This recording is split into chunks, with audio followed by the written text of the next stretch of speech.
Hi, welcome back to the Believe You Are a Good Mom podcast. Thanks for listening. I'm Emily Wardrop from Drop the War Life Coaching, and I am your host.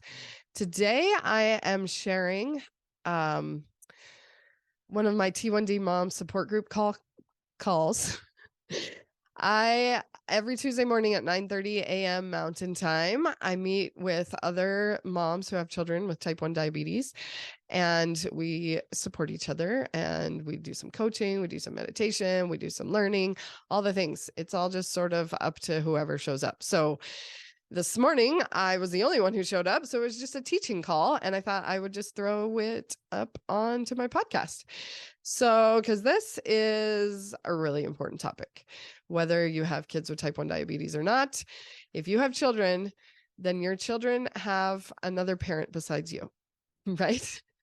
And so possibly that other parent is not in the picture. Maybe they're not on this earth anymore, or maybe they have no contact with you for some other reason. But chances are you have another co-parent, right? And so for the purposes of keeping it simple, I call it your husband, but it could be your wife, it could be your ex-husband, it could be your partner, it could be your whatever, your child's father. Who knows what it is, right? But the point is, if you have a co-parent, then someone else is parenting your child besides you. That brings up a lot of power struggles, right? And at Drop the War Life Coaching, we're all about dropping the war to create peace in our parenting. And when there's another parent with their own agency and their own thoughts and their own actions in the picture, it can cause some strife, right? So today I was teaching my T1D moms some ideas that I've picked up in the coaching world that have helped me. So if you want to try on some new thoughts in regards to getting on the same page with your husband, which I just use for keeping it simple purposes, and you can change that to whatever applies in your family, listen in, because this is a fun little training. And if you are one of my T1D moms, make sure you hop on the call next week, so I'm not hanging out by myself all the time. And you can get all the call information at dropthewar.com/T1D, lowercase t, number one, lowercase d. Just go to dropthewar.com. You'll find the link to get to the diabetes stuff. Okay, without any further ado, here is that training call. Okay, welcome back to our T1D Moms Support Group call. I'm Emily Wardrop from Drop the War Life Coaching, and I am so grateful that you're watching this recording. So today we have a really important topic. We're going to talk about how to get on the same page with your co-parent. So it might be your husband, it might be your child's dad, or might be your wife, might be who knows what, right? But it might be that you're a single parent, so this class doesn't apply to you. So you can go watch one of the other replays. All the other ones do. But today specifically, and I'll probably just call him your husband to just keep it simple. And you can fill in your own mind what actually applies to you in your situation. So, all right. So getting on the same page with your spouse about managing your child's diabetes. This is a doozy topic, okay? So getting on the same page with your spouse about any parenting issue is a doozy of a topic. So I found life coaching in 2017 when my third child was a baby, and she's my diabetic, actually. So, well, I have two, but she's the first one that was diagnosed. And anyway, so I just ate it up. I loved all these life coaching tools. I started applying them right away. I got so much relief. It was so amazing. I was also like tapped into all the parenting coaches and all the parenting books and techniques and styles and all the things. And that actually was not that helpful because I started to build a story that I don't know what I'm doing. And I was looking towards the experts to tell me how to parent, how to take care of this baby, because I legit had no idea what I was doing. Like, I was 31 when I got married. I did tons of babysitting ever since I was a kid. All of my siblings had tons of kids before I did. I was like the cool aunt for a decade. Like, I thought I knew how to take care of kids. And all of a sudden, like when it was my own, I built this story that I didn't know what I was doing. So I had to read the books and the blogs and the emails and all this stuff, you know, to get someone else to tell me what I was doing. And that just made me a crazy person. Like, because when you tell yourself that you're wrong all the time and that you don't know what you're doing, that and look to outside sources, and especially when the sources don't align, then there's so much turmoil between your own ears that you can't even think straight to deal with a crying baby. And that is a recipe for disaster. Has anybody experienced this, or was it just me? So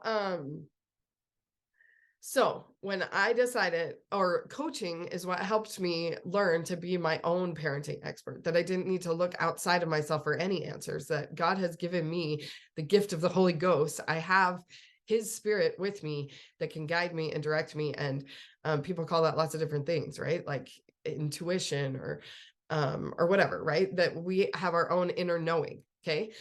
And so learning all about that helped me way more than all the books that I read, all the whatever. And everyone means well. And I get it, because I do the same thing, right? I have a podcast. I'm going to write a book, all the things, because we all just want to help each other, right? And we've all struggled with something, and we're like, I just want to help other people. So anyway, I was adopting all these new ideas, like how to get on the same page with your spouse, before the diabetes came along. And then the diabetes came along, and a lot of those ideas had to be relearned because, for example, one idea is that, guess what? You don't have to be on the same page as your spouse. What? Like, yeah, you do. There are kids, right? And we are parenting them, so we should be parenting the same. Should we? Is that true? So what coaching does is that it pulls out thoughts that we have, right? And we look at them and we question them, and we're like, do we really actually want to believe this? Is this serving us? Is this helpful to think that way? No, it causes civil war all the time in the home, trying to get on the same page, right? So maybe we don't need to be on the same page about things. So I'm starting to kind of try to wrap my head around that. And then the diabetes diagnosis. And I'm like, no, dude, I'm the one who sits at the doctor for hours talking with the diabetes nurses and getting trained and learning how to do this right. And then he's going to come in and think he's going to just do it however he wants. I'm like, no, there is a right way. So I was spending years trying to train myself that there's no right way to parent, that he can parent his way and I can parent my way, and that's fine. And then I'm like, yeah, but not with the diabetes. Like, the diabetes is like, we have to do it the way the doctor says, or we're doing it wrong. And I had a very black and white brain, like right and wrong. Okay? And everything is a moral issue, right? So if I'm doing it wrong, I'm going to hell. Like, that's what my brain likes to concoct. So what do we do? What do we do? I had to relearn all of those things, that they really do apply to diabetes also. And not had to, like, still have to all the time. So I wrote down a few random thoughts that we're going to talk about today in regards to this, and take them or leave them, right? I'm just sharing thoughts that have helped me. And if it helps you, then great. If not, throw them away, right? Thoughts are like clothes. You have to take them into the dressing room, try them on, see if they fit, see if they look good on you. And you can buy them if you want. Otherwise, you just put them on the return to shelf rack, right? Okay, so getting on the same page with your co-parent. First thought, you don't have to be. You don't have to be on the same page. What? It's nice if you're in the same book, right? But you don't have to be on the same page. You don't have to agree on everything. You don't have to agree on the way you're going to parent your child. You don't even have to agree on the way you're going to manage their diabetes. What? You just try it on. And maybe it's like clothes that like don't fit right away, but like if you kind of like adjust, maybe you just need to lose 10 pounds and then those clothes will fit. So it might take some adjusting to believe a new thought. But the thing is that, I have my model pad here. Yeah, here we go. Okay, here we go. Again, since I don't have my whiteboard or my thing handy, I'll just use this little one. So your thought, maybe it feels a little weird right now because you're not used to thinking it, but if you put it through the whole model, if you think you don't have to be on the same page with your spouse, how does that make you feel? Right now, you might feel a little bit of resistance to it. But as you continue to think that thought and see what kind of changes it makes in your model. So when my husband is doing something that I don't necessarily agree with, but it's not harming the kid. I mean, obviously I'm going to keep my kid safe. If he's like full on abusing them or something, I'm going to step in. But if it's just like not how I would have done it, you know, it's like the dishwasher. Like maybe the diabetes or even parenting in general is like too heavy. But like the dishwasher, right? We have a way that we load the dishwasher right, and our husband does it wrong, right? I'm pretty sure that's standard across the board. No one loads the dishwasher the same. No one thinks about anything the same. You don't have to be the same, okay? You just have to be on the same team, okay? So we're not trying to be on the same page. We're not trying to think the exact same way, but we are on a team, and a team has different players that have different positions that all work together for the same goal. So if you're feeling like you're like, if I knew more about sports, I could give you a better analogy. But like, if you feel like your husband is a big old defensive lineman, whatever, and you're like trying to get through it, he's like stopping you, then we need to reassess the situation, because who is it that would get like tackled by the defensive lineman? Like the quarterback or something. So if you think you're the quarterback, you're the star of the show, you know how to do everything, and then you get like plowed by one of these big dudes, it's like, that's because you're not on the same team. Okay. You can be the quarterback, he can be the defense. But if you're on the same team, going towards the same goal, then you can have cooperation. So if it feels like that, then get back on the same team, accept that you have different positions, and it's okay. You're always going to think differently, but we're always going towards that same end goal. Okay. So back to trying on that thought, right? If all of those are new thoughts to think, right? And at first they might feel weird, but as you practice them, you'll see what happens is you might start feeling a little relief. Because right now you're feeling stress, not only because of the diabetes, but because of trying to get your husband to change. And that is stressful. That is hard. That is banging your head on the wall. It's it's not helpful for managing the diabetes for you two to be at war. So drop the war and feel the relief that comes from you don't have to be on the same page. If that thought feels like relief, imagine what your action will look like. You will relax. You can go sit down, mom, put your feet up and let your husband take care of the diabetes for a minute. It doesn't have to be you. It doesn't have to be your way. It doesn't have to, like, it's a relief on you.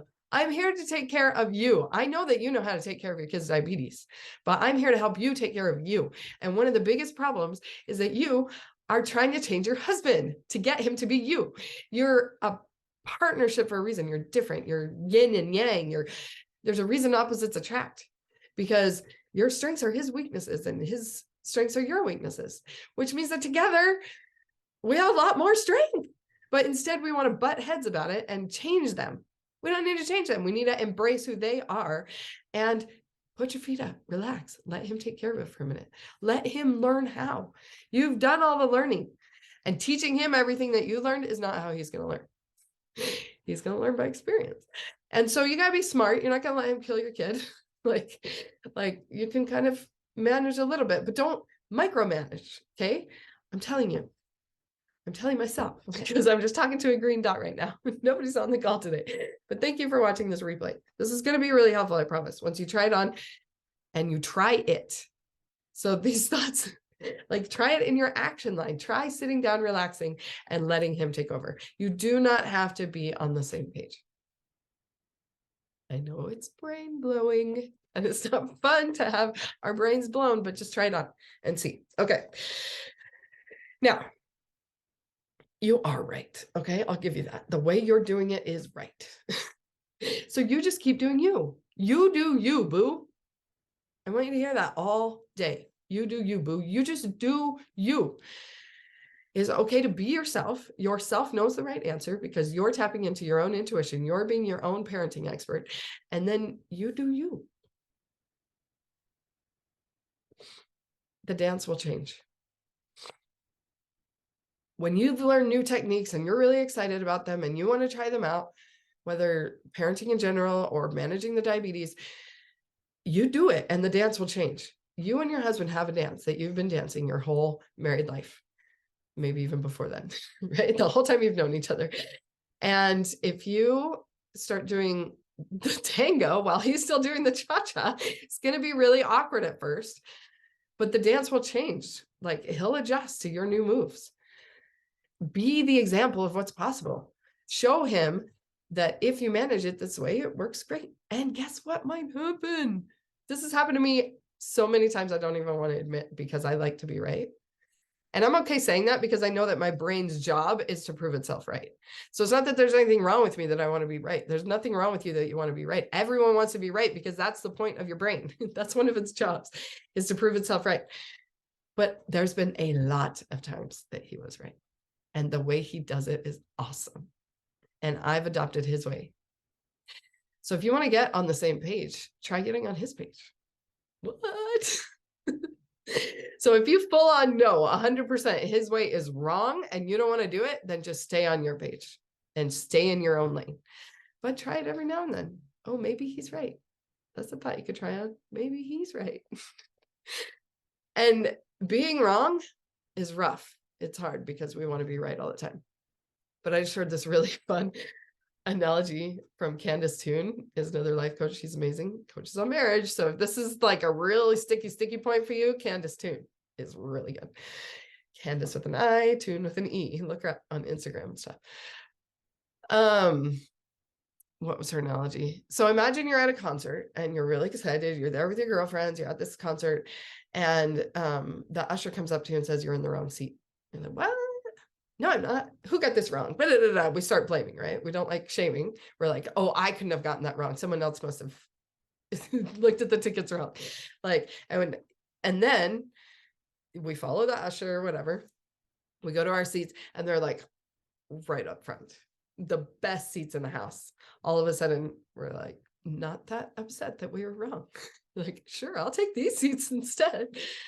So seriously, it's okay. Like I said, your brain's job is to prove itself right, but it's not useful. There's a lot of things our brains do on default that are not useful. So we have to manage our brain.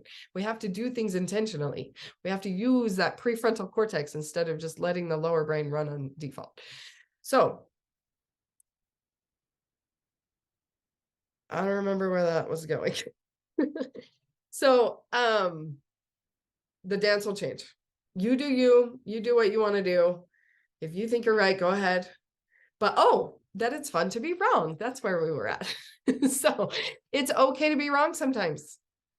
Maybe doing the cha-cha is fun. Like, why do you want to switch to the mambo? Maybe you were both waltzing this whole time and he starts doing the cha-cha and you're like, what is happening? And so you try to keep up with the cha-cha and all of a sudden you're doing the mambo. And it's like, this is really not working. Like, try doing the cha-cha. Maybe there's something to what he's got going on. Or if not, you do you and be an example of what's possible, and he'll catch on. Like when he sees that your relationship with your child is put first, that we're working on connection for cooperation instead of like force and punishments and all the things. Like once we change something and he sees that your relationship with that child is like blossoming and doing awesome, then he's going to be like, hey, I want my relationship to be like that too. Because that's the next thing I have written down here. They have their own relationship with the kid. Like you can't control that. I know we like to control everyone and everything, and that we think that, we need to fix things and make harmony in the home and make him do it our way because we're right, all the things. But he has his own relationship with these kids. Let him. He has his own agency. Let him use it. He's going to anyway, but it's just making you crazy trying to control him. So it's hard enough trying to control their diabetes, right? We're on a roller coaster, and trying to keep it in the middle is the real deal. It's stressful. It takes a lot of mental load. You can take the load off of trying to control him. I promise it'll help you. I'm here to help you. Okay. I'm not here to change your husband. You don't need to change your husband. You just need to stay in your lane and you do you, boo. Okay. So mind your own business. MYOB. My brother used to say that to me when I was a kid. It was such a rude thing to say. I hated being told to mind my own business. But I say to my kids all the time now too. I say stay in your lane. Sounds a little nicer than MIOB. What does that mean? Mind your own business.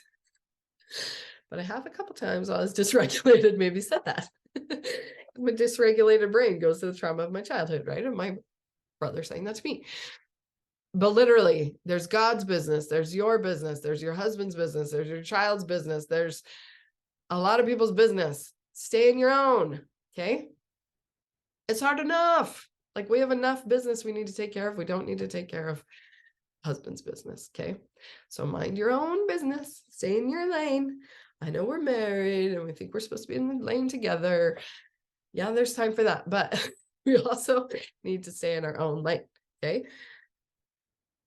He's doing him and he'll be fine. God's got him. That's what he tells me every time I pray about it. It's like, I've got him. It's okay. You do you, boo. So God talks to me through my own filter, which has Judith Gatton, another plug for another coach. She's amazing. She's a style coach, actually.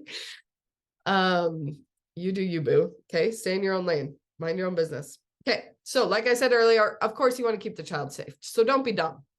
Don't be an idiot. If you don't trust that your husband knows how to manage the diabetes, don't leave him at home alone with your child for an extended period of time with it all on him when you know he's super tired and he's about to fall asleep. And then, you get home and the blood sugar's completely a disaster.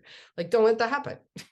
But if you're just micromanaging, super freaked out, so anxious you can't even leave the house, then we need to chat for sure.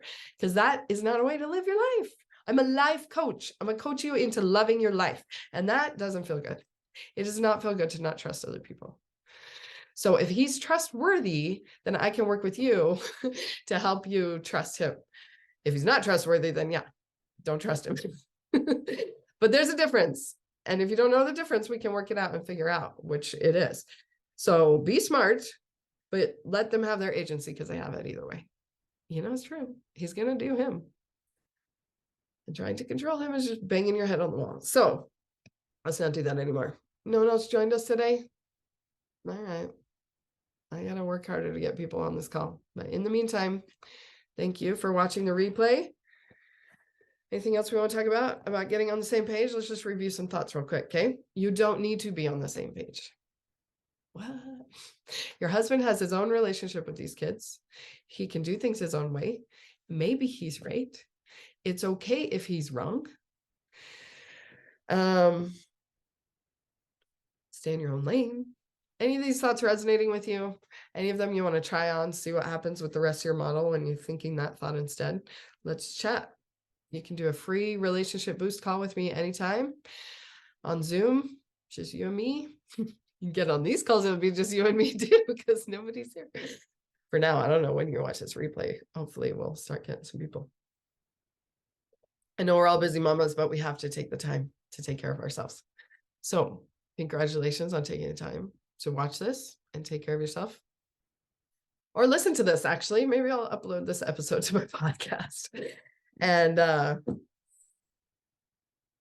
it won't sound as good because I'm not using my podcast mic. And I've got my good old spring nose. Sorry about all the lovely sounds. All right. That's it for today. We'll see you next Tuesday. If you've got kids with type 1 diabetes, we meet every Tuesday morning at 9:30 a.m. Mountain Time. I do not have the brain capacity to tell you what that time is in your time zone. So you're going to have to figure that out. When you sign up for the call, Acuity can tell you. So just go to dropthewar.com/T1D, lowercase t, 1 lowercase d, is all my diabetes help. And you can sign up for the call there. You can get access to these replays, all the things. So thanks for listening to the podcast then. I guess I'm going to go upload it to the podcast too. And share with all your friends. I know you know someone that has kids with type 1 diabetes because it is running rampant in the world right now. And I would love to help your friend who is struggling because I know she is. Because we're all struggling. Life's hard, my friends. Whenever you think your life is hard, then talk to someone else and get some perspective. Or that's what happens to me. I'm always like, okay, I'll take mine. So, all right, I'll hit stop now.